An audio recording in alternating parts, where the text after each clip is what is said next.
आज सकट चौथ का व्रत है। आज माताएं संतान की दीर्घायु के लिए पूरे दिन निर्जला व्रत रखेंगी और गणेश जी की विधि विधान से पूजा करेंगी। रात को चंद्रमा को अर्घ्य देकर अपना व्रत खोलेंगी और सकट माता से अपनी संतान की दीर्घायु के लिए प्रार्थना करेंगी। सकट चौथ की पूजा में व्रत कथा का विशेष महत्व होता है। मान्यता है कि सकट चौथ की पूजा में व्रत कथा का पाठ किए बिना यह पूजा अधूरी मानी जाती है। आइए आपको बताते हैं सकट की चौथ की सभी व्रत कथाएं विस्तार से। सकट चौथ की पहली व्रत कथा। एक देवरानी जेठानी थी। जेठानी अमीर थी। उसका परिवार भी बड़ा और पूरा भा था। देवरानी गरीब थी।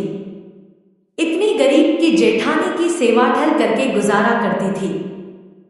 जो कुछ चुनी चुकर मिल जाता उसे अपनी झोपड़ी में आकर पकाकर खा लेती। फूटे घड़े से पानी पीकर टूटी चारपाई पर सो जाती। सुबह उठकर फिर जेठानी की सेवा करने चली जाती। साल भर का त्योहार आया। देवरानी भूखी प्यासी जेठानी की टहल करती रही।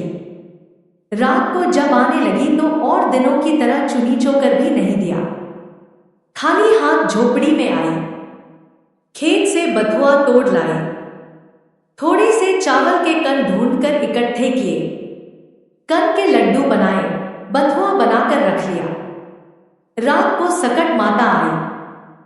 टटिया की ओर खड़ी होकर बोली, ब्रह्मणी खोलो किवाड़ा। देवरानी बोली, चली आओ माता, किवाड़े कहाँ है। भीतर आते ही सकट माता ने कहा, बड़ी भूख लगी है। देवरानी ने कहा, माता जो कुछ दिया है खाओ। कण के लड्डू और बथुआ के धोंधा आगे रख दिए। जब सकट माता छक कर खा चुकी तो बोली, पानी तो पिला। देवरानी फूटी गगरी ले आई। पानी पीकर सकट माता ने सोने की इच्छा की। उसने टूटी खाट बाता दी। थोड़ी देर सोने के बाद सकट माता को टट्टी लगी। उन्होंने पूछा, टट्टी कहाँ जाऊं। देवरानी ने कहा, माता सारा घर लीपा पुता है, जहां चाहो बैठ जाओ। सारे घर में उन्होंने टट्टी ही टट्टी कर दी, फिर भी अभी पूरी तरह निपट नहीं पाई। पूछा, अब कहाँ जाओ। देवरानी ने कहा, अब मेरे सिर पर करो। उन्होंने उसके सिर से पांव तक टट्टी से नहला दिया और चली गई। सुबह जब देवरानी उठी तो सारी झोपड़ी कंचनमय हो गई। चारों तरफ सोना ही सोना बिखरा पड़ा था। जल्दी जल्दी बटोर कर रखने लगी पर सोना चुकता ही नहीं था और वह रखते रखते थक गई।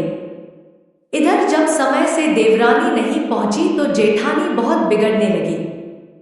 जेठानी बोली, कल त्योहार था, सारा काम पड़ा है और देवरानी जी कहाँ अभी पता नहीं है। उसने अपने लड़के को भेजा और कहा, जाकर फौरन बुला लाओ। लड़के ने जो खबर दी तो जेठानी का जी धक से रह गया। दौड़ी दौड़ी पहुंची, देखा चारों तरफ सोना ही सोना बिखरा पड़ा है। देवरानी से पूछा, किसको घूसा किसको मूसा। देवरानी सहज भाव से बोली, न किसी को घूसा न मूसा, यह सब सकट माता की कृपा है।